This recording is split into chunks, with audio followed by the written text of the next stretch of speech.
Olá pessoal, nesse vídeo iremos apresentar a vocês como podemos usar o método Soluções Ideais para construir um diagrama de fases isomorfo. Eu me chamo Lara Alves e vou estar junto hoje com o Leonardo Moratti fazendo toda a apresentação. Nós somos alunos da disciplina de Físico-Química com o professor Paulo Rangel Rios, da Universidade Federal Fluminense. Bom, o exercício é esse, pessoal: calcular as curvas de equilíbrio para o diagrama cobre-níquel utilizando o método das soluções ideais. Esse é o diagrama real do material e nós iremos construir, através dos cálculos deste método, o diagrama das soluções ideais. Bom, quais serão os passos? Primeiro, vamos introduzir o método das soluções para vocês. Vamos mostrar como podemos aplicar este método com os dados do cobre e do níquel. E também colocamos uma parte extra, que é como desenvolver esse diagrama utilizando o Excel, que é uma ferramenta muito prática e muito fácil, que vai facilitar muito a nossa vida na hora de fazer os cálculos. Bom, entendendo o método. Considerando um sistema binário AB, que no nosso caso poderia ser cobre e níquel, por exemplo, os potenciais químicos desses componentes eles são dados da seguinte forma: para a fase líquida e para a fase sólida. Então, pessoal, como estamos calculando em equilíbrio, o potencial químico da substância ele será igual tanto na fase sólida quanto na fase líquida, para o componente A e para o componente B. E aqui, como vocês podem ver, nós manipulamos um pouco a fórmula e colocamos o nosso Na sólido e o Na líquido em evidência, em função aí do nosso potencial químico. Nós iremos então utilizar a igualdade desses potenciais químicos para podermos construir as expressões e podemos calcular essas composições aqui de nossos componentes. Eu vou passar a palavra para o Leonardo agora, ele vai explicar para vocês o passo a passo de como nós vamos manipular essas fórmulas e chegarmos aí às nossas composições para construir o diagrama. Boa tarde, meu nome é Leonardo e eu vou estar seguindo com a apresentação daqui. Bom, se a gente pegar o potencial químico do material A no estado líquido menos o potencial químico do material no estado sólido, a gente vai encontrar o potencial químico de fusão daquele material de forma análoga para o material B. Aplicando isso na equação que a gente estava usando até então, a gente vai encontrar algo mais ou menos assim. De forma que a gente ainda pode pegar essa equação e estar comparando o potencial químico no ponto de fusão com a entalpia no ponto de fusão em função da temperatura. Aplicando isso na fórmula, a gente vai encontrar a fórmula que a gente vai usar mesmo para seguir com o cálculo. Bom, os valores tabelados encontrados na Wikipédia para o cobre, tanto de temperatura de fusão, foi de 1357,77 Kelvin, quanto a entalpia de 13.260 joules por mol. A temperatura de fusão do níquel foi de 1728 Kelvin e a entalpia de 17.480 joules por mol e o valor de R tabelado de 8,314. Aplicando esses valores na fórmula, a gente vai encontrar algo assim. Bom, a gente vai precisar trabalhar com as duas fórmulas para poder resolver esse sisteminha. De maneira que, começando pela primeira equação, a gente pode simplificar ela dividindo o 17.480, que é a entalpia do níquel, a entalpia de fusão do níquel, por 8,314, encontrando esse valor de 2.102,4.777. Multiplicando, a gente vai encontrar essa equação aqui, de forma que, se a gente fizer essa divisão de 2.102,4.777 por 1.728, a gente vai encontrar esse valor de 1,2167. Ainda assim, se a gente pegar a fração do líquido e passar para o outro lado multiplicando, a gente vai ter a fração do sólido isolada. E a gente vai guardar isso aqui para a gente estar resolvendo o sistema mais para frente. Agora a gente precisa seguir com a segunda equação. Pegando a segunda equação e aplicando também os valores, a gente pode, de forma análoga, simplificar aqui a entalpia de fusão, dessa vez, do cobre, por 8.314, encontrando um valor de 1.594,9002. Aplicando a multiplicação, a gente vai encontrar algo assim, e a gente ainda pode simplificar aqui, dividindo por 1.357,77, encontrando 1,1746. De forma análoga, a gente pode passar 1 sobre a fração do líquido para o outro lado, isolando 1 sobre a fração do sólido.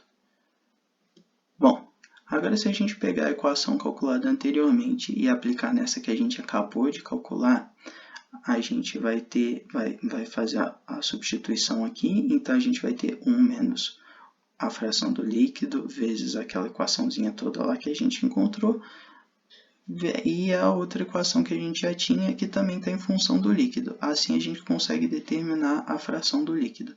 Se a gente simplesmente pegar e passar esse 1 positivo do lado de cá para lá negativo, e passar a fração do líquido do lado de lá negativo e passar para cá como positivo.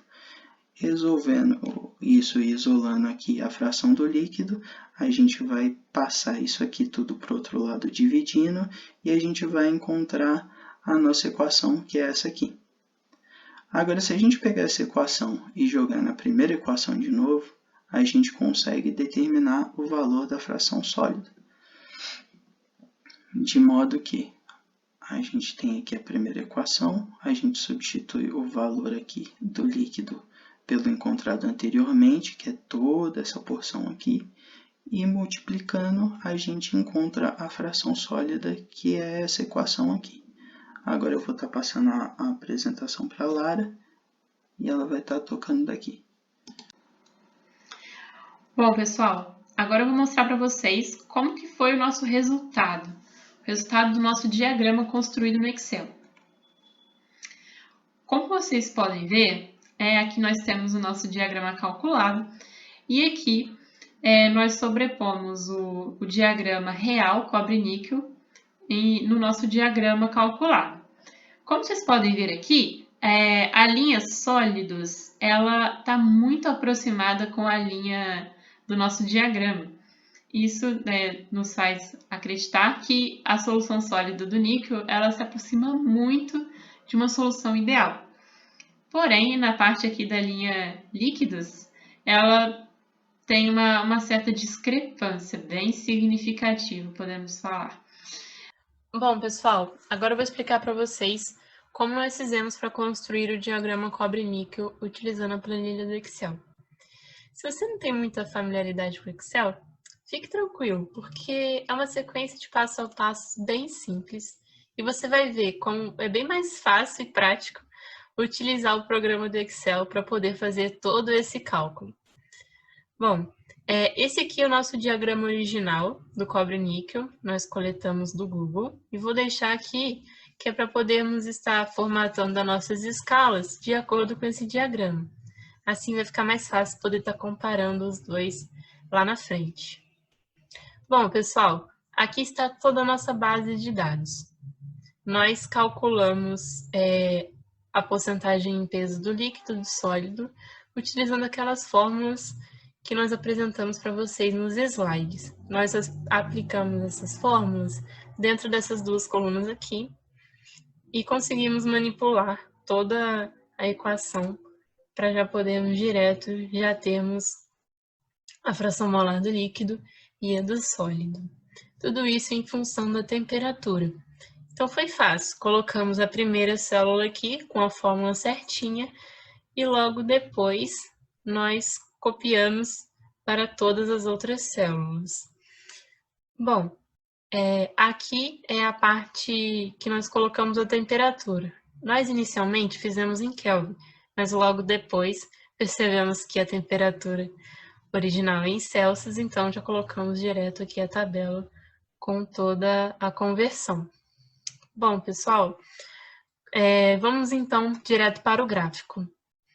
Primeiro nós vemos aqui, selecionamos toda a nossa faixa de temperatura e vamos em inserir.